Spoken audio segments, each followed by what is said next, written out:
Bueno, buenos días, Felipe. Estamos aquí en este podcast de la tierra al plato y me gustaría saber un poco de tu historia. Ok. Bueno, me llamo Felipe Martínez, soy colombiano. Estudié negocios internacionales en La Sabana, acá en Bogotá, y llevo trabajando más o menos 15 años por fuera. Estuve viviendo en Miami, estuve viviendo en Nueva York, en Suiza, trabajando principalmente en banca privada y banca inversión, y llevo más o menos 3 años ya casi de vuelta a Colombia, y tratando de hacer empresa acá. ¿Qué has hecho estos 3 años? Tratando de emprender, usar todo lo que aprendí afuera y tratando de aplicarlo acá, viendo muchas oportunidades de negocio, pero también dentro de las realidades de nuestros países, y todo lo que eso implica, todas las dificultades de tiempos y demás que eso implica. Claro. Oye, a mí me gustaría saber un poco cuál es como el reto que tú ves. Este podcast se llama De la Tierra al Plato porque queremos reflexionar sobre toda esa cadena de valor, ¿no? ¿Cómo hacemos que las cosas lleguen al plato? Y cómo podríamos hacer para aprovechar eso que se dice mucho, que Colombia puede ser una despensa del mundo. Claro, para ser despensa del mundo primero creo debemos ser despensa de Colombia. Hay muchas cosas acá que se pierden por falta de infraestructura, por falta de negocios, por falta de acceso, llámese acceso a capital, acceso a mercados, acceso a conocimiento que hace falta.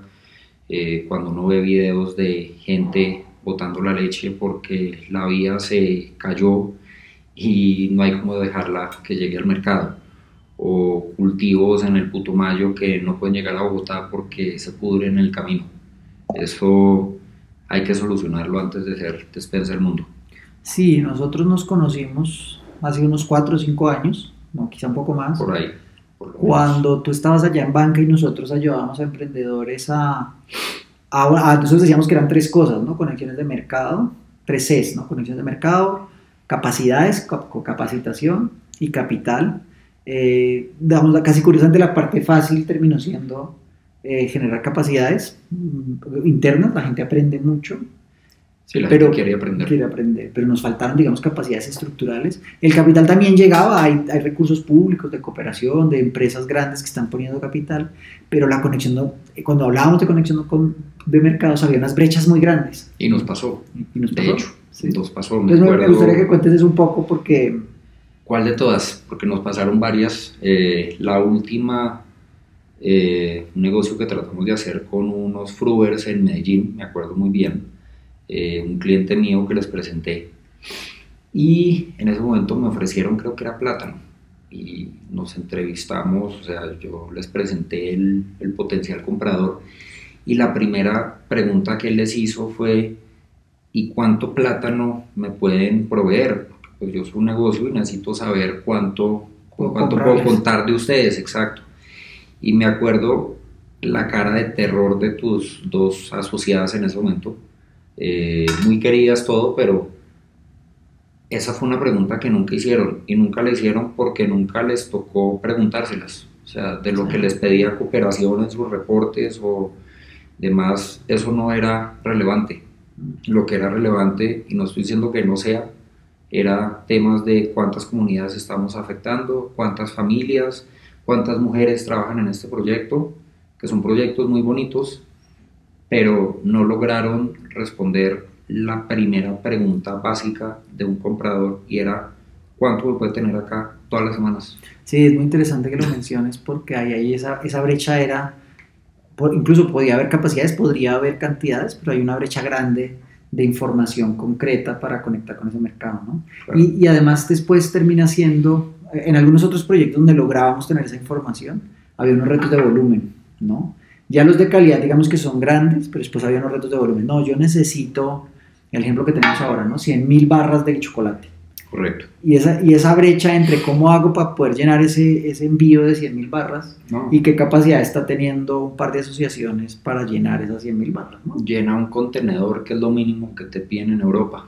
empieza por ahí. O sea, esos son retos estructurales que tenemos y lo que hemos, digamos, llamado a la empresa en Emki infraestructura cero.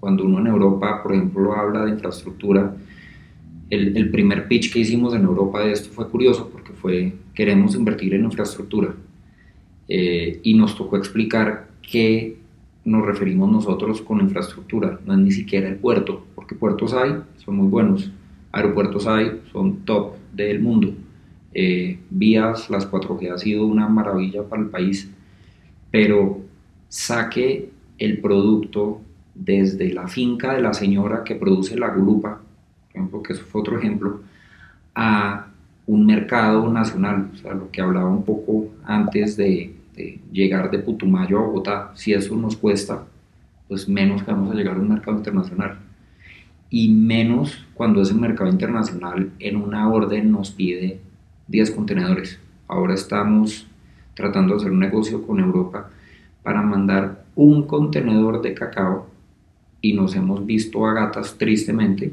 para poderlo llenar, y hay 200 organizaciones en el network para poderlo llenar, y es un problema porque hay problemas de capacidades económicas, de estructuración, de calidad, de verificación, mejor dicho, cualquier cantidad de cosas que hay que solucionar antes de poder llenar ese contenedor para un mercado extranjero que es 10.000 veces más exigente que el nacional, que eso es otra cosa que se nos olvida. Intentemos segmentar un poco los problemas que ves. Entonces, si entiendo bien, primero hay unos problemas relacionados con la misma capacidad que tienen los agricultores y las asociaciones para producir, ¿cierto? Después tenemos como unos problemas como de infraestructura, de servicios y de infraestructura, digamos, de capacidades productivas o de integración. Después tenemos unos problemas de calidades, cómo hacemos para que toda esa cadena funcione, para que cumplamos las calidades. Quizá tú empiezas a mencionar un tema de los estándares que se piden fuera, que también sería como un quinto problema. ¿Qué te parece si como cogemos uno por uno? Okay. Entonces el primero sería el de las capacidades como intrínsecas de los productores y las asociaciones. ¿Qué hemos visto? ¿Qué has visto como en esa cadena? A ver, Colombia históricamente, o sea, uno va a Boyacá, el promedio de finca es una finca pequeña, manejada por familias de 2 o 3 personas. Bueno, depende del tamaño de la familia, pero son fincas pequeñas para una escala global, ¿no? Entonces, si yo hablo con ese campesino que puede tener la mejor papa de todo Boyacá, es él y su familia que lo cultivan, no es la comunidad entera cultivándolo, o si lo es, pues hay que hablar con 50 para que me llenen un camión o un contenedor. Eso de por sí trae unos problemas estructurales. Claro, en Estados Unidos finca promedio son cientos de miles de hectáreas, no sé cuánto sea en este momento, pero son extensiones de tierra grandísimos que permiten eso. Eso no, hay que hablar con uno, con dos, no con 50. Y eso tiene sus problemas, digamos, de biodiversidad, de prácticas, de aglomeramiento de capital, etcétera. Pero eso, digamos, que esa parte, el problema que tenemos nosotros es que para yo poder llenar un contenedor, pues me toca hablar con 50 campesinos, que me requiere tiempo y capital para poderlos convencer. Pero una pregunta, claro, yo estoy de acuerdo con eso, pero quizá hay que hablar también de las asociaciones. En Colombia tenía un camino, incluso la cooperación intentó mucho eso, ahora incluso el mismo sector público, algunas empresas compradoras han apoyado un modelo asociativo, justamente entendiendo que hay pequeños minifundios, pues, y que toca integrar eso. ¿Qué pasa con el diálogo con las asociaciones? ¿Cuál es la capacidad que les hace falta a las asociaciones? Visión. Tristemente acá todo, acá está las Naciones Unidas, está, mejor dicho, cualquier cantidad de cooperación internacional. Primero, no se hablan entre ellos, son celosos entre ellos, sí. Lo hemos visto, no quieren compartir su información con el uno o el otro, no sé por qué, cada uno se quiere llevar su premio. Segundo, hay un tema de visión, o sea, lo estamos viendo, por ejemplo, ahorita con los temas de cacao. El ciclo productivo de un cacao, desde que yo lo siembro hasta que me produce la primera pepa, por así llamarlo, son 2 años y medio. Hay programas de cooperación que están sembrando cacao con una duración del programa de 1 año. Entonces Entonces dice uno, ¿y qué pasa el año y medio siguiente? ¿O qué pasa después de que hago la siembra y dejo a estos campesinos con una infraestructura montada, con un producto montado, pero no les abrí mercado? O sea, están enfocados en un problema, que no estoy diciendo que no haya que solucionar. Sí, que tiene que ver con las capacidades. Exacto, hay que llenar las capacidades técnicas, hay que llenar capacidades productivas, de calidad, etcétera, etcétera, pero se enfocan en un solo de los problemas y no en todo. O sea, volvemos al tema de infraestructura cero. Yo le puedo dar a la persona en Putumayo todo lo que necesite para sembrar, pero si no le pongo el camión que saque su producto de la finca y le recoja, pues este personaje no tiene cómo hacerlo.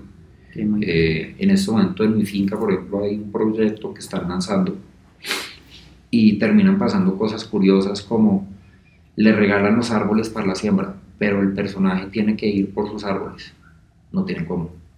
Entonces hay unos problemas como de lógica que uno estando afuera no ve. Sí, yo veo aquí un poco, estábamos hablando como de las capacidades de los campesinos y lo que siento en tu respuesta es que estás hablando de las capacidades como estructurales, ¿no? Capacidades de servicios, capacidades de transporte, capacidades de acopio, sí, que tienen que...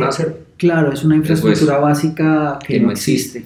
Y que algunos, es cierto, tú dices mucho que hay proyectos de cooperación que no hacen eso, yo siento que hay unos intentos de hacer eso, pero también veo un poco que esos ciclos de los proyectos terminan generando las infraestructuras, pero como el proyecto se va, los largos, los que tienen 3 o 4 años, la infraestructura queda montada, pero después no hay una capacidad de seguimiento del nuevo proyecto. Y después a eso hay que sumarle que como normalmente es plata regalada para estos agricultores, cuando se enfrentan al mundo real, donde pedir plata prestado sale caro, y más en un país de estos, porque no hay, ¿no? O la que hay sale muy cara, pues el negocio deja de ser rentable porque está planteado desde su inicio a plata costo cero, que eso no es una realidad de mercado internacional o nacional. Total. Volvamos a nuestro camino, ¿no? Entonces decimos, hay unos problemas de capacidades intrínsecas de los productores y asociaciones. Esas capacidades... Yo diría que hasta de cooperación, porque no es que la plata no esté, la plata está mal gastada. Sí.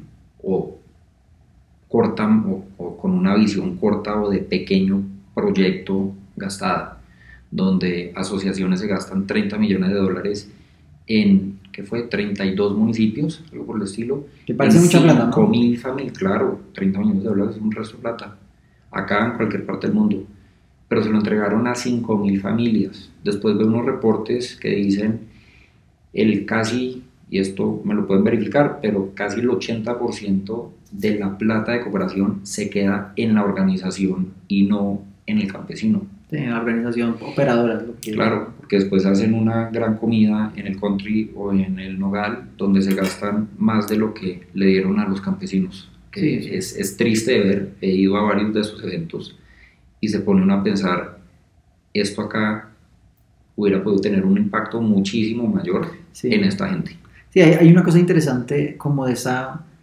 La cooperación es relevante, pero hay un escenario en donde está generando una especie de mercado imperfecto, ¿no? Entonces es un mercado que es subsidiado, es un mercado que tiene que perezar a corto plazo, ¿no? Es un mercado que, digamos, termina subsidiando incluso el acceso a capital con una lógica que no es de mercado. Es que lo vimos otra vez, volvemos al caso del cacao. El proyecto se acaba en diciembre, porque en diciembre es que tienen que hacer el cierre. Y el reporte, claro. Él tiene que hacer su reporte y tiene que está bien, está claro. Pero resulta que el cacao se cultiva, no sé, en abril. Entonces cosecha. Se va a cooperación en diciembre y queda esta gente volando cuando verdaderamente debería estar pendiente la cooperación para que estos proyectos den fruto. Y esto en últimas termina pasando que, claro, la gente, ahorita en mi finca, se registraron 200 familias para este proyecto. 200 familias en un pueblo de 5.000 habitantes. ¿Todo? Y eso es todo el mundo que tiene un pedacito de tierra. Pues. ¿No? ¿Qué puede llegar a terminar pasando? Que les dan sus arbolitos, la mitad no puede ir a recogerlos, un 40%, digámoslo así, eh, es semi exitoso, y de pronto hay un 10 por ahí que por suerte o por algo termina metido en el negocio del cacao decentemente. Ahí hay una cosa muy interesante. Yo veo que estamos planteando un problema que es largo en la cadena, ¿cierto? De nuevo, insisto, capacidades, la manera como está funcionando el subsidio de esas capacidades, y empiezas a mencionar unos temas como ya concretos financieros. Me gustaría que andáramos en esos problemas y cojamos quizá una cadena de valor que conocemos bien, quizás la del cacao. ¿Cómo ves tú ahí el tema, digamos, del problema financiero detrás de este modelo? ¿Cómo podemos explicarlo o entenderlo? Pues? Volvemos, a ver, acá hay varios problemas de historia de país, de historia de cómo se llega el cacao acá, cómo se empieza a producir, etcétera, donde se termina aglomerando en dos grandes compradores en el mercado, que han mantenido los precios, las calidades y demás para lo que a ellos les convenga. Es que hay que acordarnos que hasta el 90 acá éramos una economía cerrada, donde no había competencia, donde llevo 3 años acá tratando de hacer empresa y es muy difícil hacer empresa, donde en Bogotá hace 15 años que yo me fui, no vi a una persona en la calle poder hablar inglés, por ejemplo. Era algo raro que se viera un gringo acá que viniera a hacer negocios que no fuera un petrolero. De resto, todo el mundo, pues somos de acá y tenemos de todo, y de pronto sufrimos un poco del mal de la abundancia, como por así decirlo, que es triste, ¿no? Porque acá se da de todo, pero nos quedan faltando muchas capacidades. Entonces siguen estos dos compradores bastante grandes que acaparan el 85% del mercado colombiano de cacao. Solo compran lo que a ellos les conviene o lo que a ellos les gusta, en las condiciones que ellos quieren y a ellos les gusta. Entonces, financiación no hay, o pues la existente con programas de Findeter, etcétera, es muy difícil. El cacao, por ejemplo, es un producto que, o sea, volvemos a lo mismo, desde que uno lo siembra hasta su primera cosecha, se demora 2 años y medio en promedio, desde que se sigan todas las prácticas correctas. Sembrar una hectárea de cacao en este momento está sobre los 43 millones de pesos para una persona campesina que tiene sus 2, 3 hectáreas. ¿De dónde sacan esa plata? No hay de dónde. Y si lo hay, es vía los proyectos de cooperación, quizá que hay algo cooperación, o no tienen tristemente la visión de decir, pues o sea, no se pueden esperar 2 años y medio en ceros, o sea, de qué van a comer durante esos 2 años y medio que el cacao empieza a dar. Es muy difícil eso que no estamos hablando de riesgos climáticos. Eso, o sea, eso es pensando que en los 2 años y medio funciona perfecto. Está todo perfecto, que pues hay clima, hay vendavales, hay plagas, hay que le pasaron la guadaña al 50% de las matas y las cortaron. O sea, hay 1000 riesgos que pueden llegar a pasar si no hay prácticas correctas, que si no le echaron el abono cuando no da la cantidad. Pero hay un poco como para seguir entendiendo. Entonces estamos intentando hablar de los problemas financieros. Entonces el primero es la gente no tiene como la capacidad de financiar la siembra y resistir los 2 años. Hay algunos programas de crédito, pero digamos eso al final cuando uno va y explora asociaciones parece que no está, ¿no? Lo exploré yo, y si no está disponible para uno que medianamente tiene recursos, llamémoslo así, de ahí para atrás, pues menos. Lo que piden, o sea, estas organizaciones, que los entiendo, tienen que hacer un programa de riesgo, etcétera. O sea, yo vengo de banca, entiendo eso perfectamente, pero pedirle eso a un pequeño campesino, pues no te lo entiende. Y segundo, si le vas a prestar al 20% anual a 2 años y medio, pues en 3 años te debe el 60% de intereses. Y no solo eso, no solo no tiene el dinero para sembrar, sino que además es caro, ¿no? Y hay un problema que tiene que ver con esto del costo del capital. Correcto. Y además, ¿por qué ese campesino va a tomar ese riesgo si no conoce el mercado? Si su único comprador, ¿no?, que son estos dos, le compra en efectivo todas las semanas de pronto, si se le da la gana comprarle, y le compra al precio que sea. Entonces, o sea, yo lo he visto en mi finca, por ejemplo, que son el tema de la panela, todas las semanas el precio de la panela cambia en Colombia. ¿Cuántas veces va uno a un Carulla, a un D1, etcétera, y ve uno que el precio de la panela cambia, y no es que cambie un 1%, un 2%, no, cambia que hay una semana que no le pueden pagar a sus trabajadores y la siguiente duplican. ¿Por qué? Porque el señor dueño del camión Es el que maneja ese mercado. es el que maneja el mercado, pero él sí tiene su contrato con Carulla o con D1 o con las grandes superficies para suplirles al mismo precio. Entonces, si el señor se tomó 2 cervezas de más, pues les da 2 cervezas de menos a los productores, que son los que se están comiendo el riesgo productivo, el riesgo de siembra, el riesgo de absolutamente de producción. O sea, hacer la panela es complicadísimo, requiere gente, requiere plata upfront que tienen que pagar estos a los empleados antes de pagarse ellos. Sí, entonces, pero digamos que es que en la panela también veo como algunas diferencias con el cacao, ¿no? Porque decimos ahí, este es un negocio que sí produce cada semana, ¿no? En el cacao hay que esperar la cosecha, Sí, no. pues aunque toda la semana se compra cacao en Colombia, no necesariamente tu finca experimenta eso, ¿no? Claro. Seguramente vendes cacao 2 o 3 veces al año. Claro. Es interesante ver esas diferencias, porque hemos dicho, es costoso sembrar. Sí. Después decimos, además de ser costoso, no hay crédito.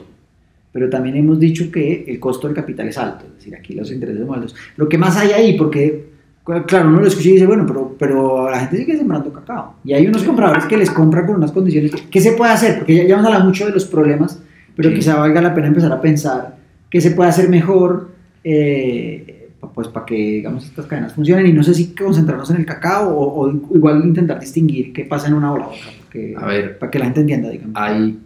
hay unos problemas, volvemos a lo mismo, de infraestructura básica que hay que empezar a solucionar.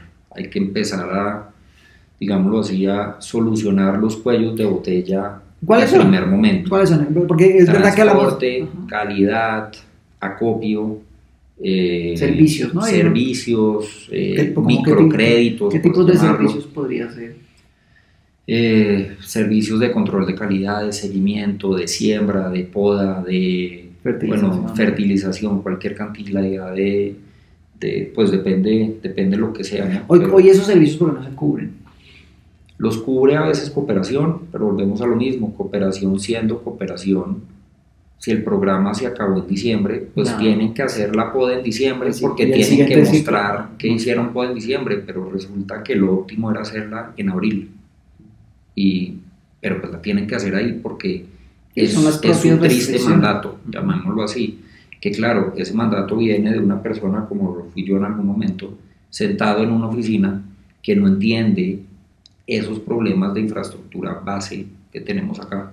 Entonces, en Perú lo han logrado hacer. O sea, Perú nos lleva años luz en cualquier tema de... ¿Pero por qué? Porque en Perú lo que hay es una infraestructura de servicios que más o menos responde a eso, una infraestructura en general. Perú, a diferencia de nosotros, yo creo que se ha enfocado en mercados internacionales y en suplir una demanda internacional. Ya, nosotros acá, como la demanda igual interna es alta, puede que no sea la mejor, pero pues es lo que la gente conoce y lo que hay. La gente se ha enfocado en eso. ¿Ya? En Perú habla uno con compradores de aguacate y ellos van y le compran a 100 productores. ¿Ya? Hacen esas tareas. Acá hay muy poco de eso para el mercado internacional. O sea, nos hemos enfocado siempre en lo nacional, y lo internacional, si bien es bonito, solo se ha experimentado con café, que también si uno habla con los cafeteros les han dado durísimo,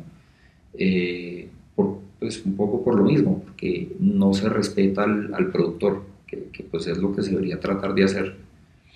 Hay un escenario, que quiero que exploremos más un poco la solución y después las oportunidades, ¿no? Entonces dijimos, o acá es decir, hace falta esa especie de infraestructura de servicios, infraestructura básica de esas cadenas productivas. ¿Qué más? Porque de nuevo ahí nosotros tenemos una tesis de que... Sí, hace falta capital de trabajo en ese punto cero para que estas personas puedan producir a óptimas capacidad productiva, llamémoslo así. Óptima capacidad. ¿No? En África, por ejemplo, que pensaría uno que es similar a nosotros. La hectárea de cacao produce más o menos 900 kilos por hectárea. Acá hablamos de 400. Sí. ¿Por qué? Por un tema simple de no hacemos la poda cuando toca, no fertilizamos cuando toca, o no estamos sembrando las variedades que son, porque las variedades que sembramos son las que nos impone el mercado nacional que debemos sembrar para que su chocolatina estándar o su chocolate de mesa sepa igual todas las semanas. Oye, visto un poco, vimos el problema, tenemos una hipótesis de solución que básicamente es colocar esa infraestructura y poner capital de trabajo a buen precio en el mercado. ¿Cuál es la oportunidad? ¿Sabes? Porque, A ver, esto es ¿qué se puede explorar o qué debería explorar alguien que nos oiga o qué estamos explorando? lo interesante para cualquier persona que venga de afuera, que es un poco las oportunidades que yo vi es, hay tantas ineficiencias en el mercado que si uno se enfoca en una de ellas y la explota correctamente, la oportunidad de éxito y de margen y mirándolo desde un punto de negocio, pues es increíble.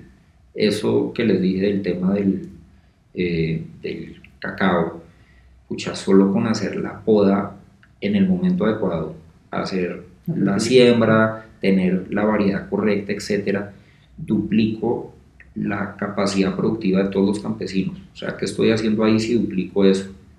Les duplico su ingreso, duplico su capacidad productiva, duplico mi capacidad de llegar a un mercado internacional. Lleno más rápido un container, ¿no? Lo lleno más rápido, más fácil, ¿no? Tengo que hablar no con 100 campesinos, sino con 50 para llenarlo. El mismo, ¿no? Basado en eso. Y mejoro absolutamente todo de ahí para atrás, porque para hacer eso hay que tener mejores prácticas.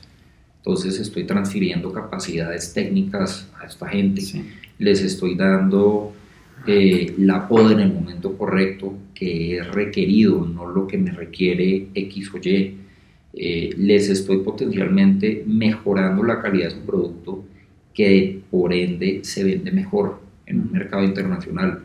O sea, acá, por ejemplo, si bien somos los mayores productores o de los mayores productores de café, la tasa de café colombiano de mesa promedio es horrible versus lo que sé, porque lo he probado acá y se vuelve uno conocedor de café estando acá, que se puede producir. Sí, una calidad premium. O sea, la calidad de lo diversa, que llaman pasilla es horrible. Lo que tomamos de café acá en el tinto que no se toma. El tinto eso no es café, eso es lo quemado que queda de lo rico que sacan para afuera. Oye, una pregunta ahí estructural también es, nosotros, hay dos preguntas. Una es, hablamos de problemas y ahí me regreso un poquito, y es el conflicto que ha tenido que ver con esto, y quizá una siguiente pregunta sobre, que me ayudes a entender un poquito el cambio de los precios del cacao, que entendemos que pues, el cacao empezó el año, o cerró el año a $2,000, un poco así, y ha llegado a estar en $9,000, $10,000, casi 4 veces su precio. A ver. ¿De dónde viene eso y por qué eso es una oportunidad para Colombia si lo es? Sí, pues primero la otra pregunta en temas de lo del conflicto y demás.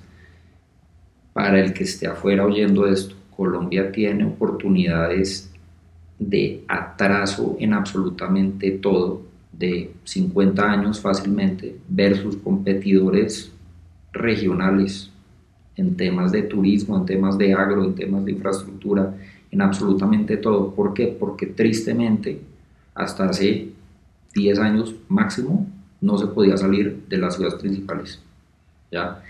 Eso ha creado unas brechas, pero también unas oportunidades de negocio increíbles en absolutamente todo sector y en toda región donde anteriormente era o muy difícil o muy prohibitivo o muy peligroso llegar, ¿ya? Eso ahora veo que, si bien ha habido complicaciones últimamente, hay muchísimo más acceso de lo que yo tuve creciendo, que era de la casa al colegio, del colegio a la casa, porque no se podía más de eso. O sea, claro, y había menos oportunidades de que se construyera esta infraestructura, claro, pues blanda, que hablamos igual la gruesa también, ¿no? Las carreteras. ¿Qué tren se va a poder hacer si la guerrilla lo vuela? O sea, ¿por qué los trenes se terminan acabando en Colombia? Pienso yo, pues es el gran target de cualquier grupo terrorista para atacar, ¿no?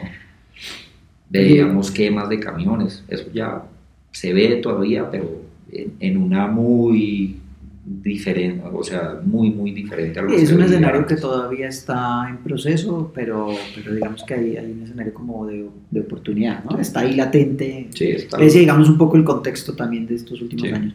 Y la otra pregunta, la oportunidad en relación a los precios, porque que parece una oportunidad de precios, uno dice, pues bueno, voy a vender más caro, pero creo que es más estructural, ¿no? Pero ese voy a vender más caro es Tiene matices, ¿no? eso es una arma de doble filo. Hace 5 años empezaron todos los productores acá en Colombia porque vieron que el tema del aguacate era lo último en guarachas, como se dice. Vamos a exportar El oro verde. el oro verde, le decía nuestro amigo, ¿no?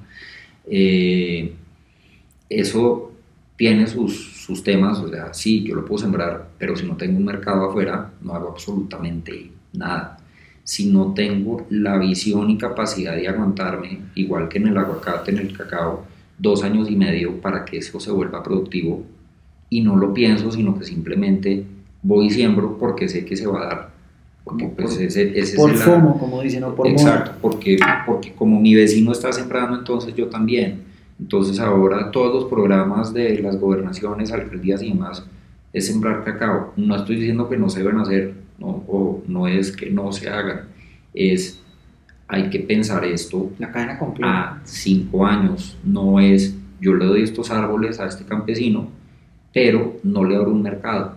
¿Qué hago entonces? ¿No? Yo le puedo dar el seguimiento, etcétera, todo. He ido a fincas hermosas en todo el país. Creo que fuimos a una donde el personaje tenía, no sé, 50 palos de, creo que eran naranjas que le había regalado la alcaldía en algún momento. Y el tipo, sí, pues cójalas porque acá viene un señor cada que hay cosecha y me la recoge y eso me da algo por el bulto. O sea, no hay un pensamiento de negocio, sino de el tipo termina con sus naranjas que puede tomar cuando hay temporada y el resto o las regala o las vende porque pues no sabe qué hacer con eso y sus 2 bultos que produce pues no son suficientes para abrir un mercado internacional. Hay una oportunidad de cacao, hay una oportunidad global de, o sea, lo que tú decías anteriormente, de volvernos la despensa del mundo. O sea, hay oportunidades en Qatar de darles absolutamente toda la comida que necesitan, porque no siembran nada. Acá se da de todo, pero volvemos al mal de la abundancia que tenemos de no poder suplir un mercado internacional, porque ese señor que le salen sus 2 bultos, pues son 2 bultos y no es más y yo tengo que poder aglomerarlos, pasarlos por un control de calidad, por control de siembra, etcétera, etcétera, para poderlos poner en un mercado internacional. Y a largo plazo con el cacao, es que me parece muy interesante porque el tema del cacao tiene mucho que ver con temas de estandarización, digamos, no necesariamente de calidad del producto, sino de estandarización En la cadena la cadena productiva en términos ambientales, en términos sociales. Hay unas regulaciones nuevas en Europa que de hecho se dice que han encarecido el precio del cacao porque presionan mucho a África, por ejemplo, la regulación sobre no deforestación, la debida diligencia de derechos humanos, que tienen que ver con cómo se produce, no solo con qué se produce ni qué capacidades construimos, sino sacando y cómo. Y con quién, a quién estoy metiendo en esa cadena. Correcto. Pero eso, o sea, volvemos a lo mismo. Si desde punto cero de estos programas no se piensa quién va a ser mi mercado, pues vamos a fallar. Porque si deforestamos para sembrar cacao y la debida diligencia europea nos pide que no deforestemos, pues todo ese cacao que acabamos de sembrar se perdió, por así decirlo. Claro, lo podemos vender en el mercado nacional y te lo pagarán a lo que sea y bien, pero pues si no hay esa visión desde punto cero de perfecto, o sea, en este programa que hay ahora, 90 hectáreas, 200 familias, suena muy bonito y todo. Le pregunté al personaje si estaban hablando de temas de deforestación, de debida diligencia. Sí, pues ahí lo estamos medio mirando, porque claro, si bien el programa es bonito darle ese cacao a esta gente, no están pensando qué va a hacer después esta gente con ese cacao. Claro. Que hay que darle esa solución a estos pequeños campesinos, o sea, hay que unir a esos 200 familias, no, o sea, si son 90 hectáreas, deberían ser 90 toneladas, esos son 3 contenedores. Ahí yo creo que ya estamos repitiendo un poco, me gustaría que cerraras un poco con la solución. Yo siento que tuvimos una conversación muy interesante sobre la problemática, incluso cuando hablamos de solución siempre volvemos a la problemática. ¿Por qué no hacemos un esfuerzo de cuál puede ser una solución? ¿Cuál es el camino? Obviamente no es una solución, esto es una solución estructural, pero cómo tratamos de pintarle un mapa, quizá cuenta un poco como esta idea que tenemos de los faros de biodiversidad. A ver, acá esto es lo que nosotros en Enki llamamos pensar en grande, ¿no? Y pensar en grande significa tener un gran impacto. Hay que hacer macroproyectos de infraestructura cero, eso que estábamos hablando antes, de capital de trabajo, de control de calidad, etcétera, que se vuelvan financiables de fuentes internacionales donde el capital es más económico simplemente por las fuerzas de mercado que hay afuera, que no existen acá, y se vuelven interesantes para un inversionista internacional. Esto fue de los temas que hablábamos cuando yo estaba en Suiza, y era a mí de Suiza a Colombia irme en un viaje de 2 semanas me costaba en promedio $10.000. Sí, es costoso, pero es lo que es, ¿no? Ese es el estándar de si me presentan un proyecto de $100.000 no es financiable. No cuadran los números. Cuadran los números, sea por donde sea que lo vea, porque yo para ese mismo proyecto tengo que viajar 3 veces. ¿Y entonces qué hay que hacer? ¿Proyectos más grandes de cuánto? ¿Qué debería esperar la gente? Es lo que le gusta a la gente afuera, que ese es el choque cultural. Acá tenemos, o sea, volvemos a lo mismo, acá no pensamos en grande, acá pensamos en la finquita, en el lotecito, en el negocito. Es un tema de no sé si es una capacidad mental, cultural. Vete a México, te hablan del proyecto de la finca. Vete a Perú, te hablan del proyecto. O sea, son macroproyectos que han entendido esa necesidad de financiación internacional, que si bien es más económica, requiere, por así decirlo, meterle un par de números extra al Excel. No, y una reflexión estructural, ¿no? Integración. Exacto, si estoy trabajando con comunidades, pues, y que sabemos que son pequeños campesinos, o sea, un campesino con 3 hectáreas no monta un proyecto de $5 millones, pero 100 campesinos con 500. ¿Qué es lo que estamos haciendo? En este momento estamos mirando proyectos de cacao, aglomerar a más o menos 250 productores, que ya se me vuelve interesante, donde cada productor tiene entre 2 a 3 hectáreas productivas de cacao, que ya ahí estamos hablando de 250 toneladas, que son mal contados 10 contenedores. Eso ya me abre puertas a un mercado internacional. Ese proyecto, así por encima, es un proyecto de $6 millones, que ya cuando uno está hablando con financiadores internacionales se vuelve interesante. Más cuando uno ve que hasta los mismos nacionales, Nutres ahorita en teoría tiene un proyecto de invertir $100 millones en cacao. Entonces, las soluciones tienen que venir también de nosotros mismos como empresarios y traducir la oportunidad de acá a un mercado internacional. Si no logramos esa traducción, no estamos en absolutamente nada. Bueno, ya para cerrar, ¿cuál es la ruta entonces? ¿En qué se queda Enki y Felipe para esto, para, digamos, ser parte de la solución? O intentar ser parte de la solución. Seguir traduciendo los problemas con los cuales nos encontramos, que yo no los veo como problemas, sino oportunidades. Ahí hay margen para todos, hay campo para todos, hay oportunidades de crecimiento tanto para uno como el empresario, como para los campesinos y demás de estas regiones. Y el mercado afuera lo está pidiendo. Hombre, Felipe, otra cosa como para cerrar. Vimos los problemas, vimos un poco soluciones, vimos también esto como una oportunidad. ¿Hay algo que quieras agregar? No, acá estamos para hacer negocios, como siempre, buscando oportunidades todo el tiempo, viendo que cada vez hay más y más y más, y que definitivamente como país, y yo creo que acá hay un poco como de, no sé, responsabilidad patriótica tonta a veces. Nosotros somos los que tenemos que sacar esto adelante, porque las soluciones tienen que venir sí o sí del sector privado, no van a venir de ningún otro lado. Listo.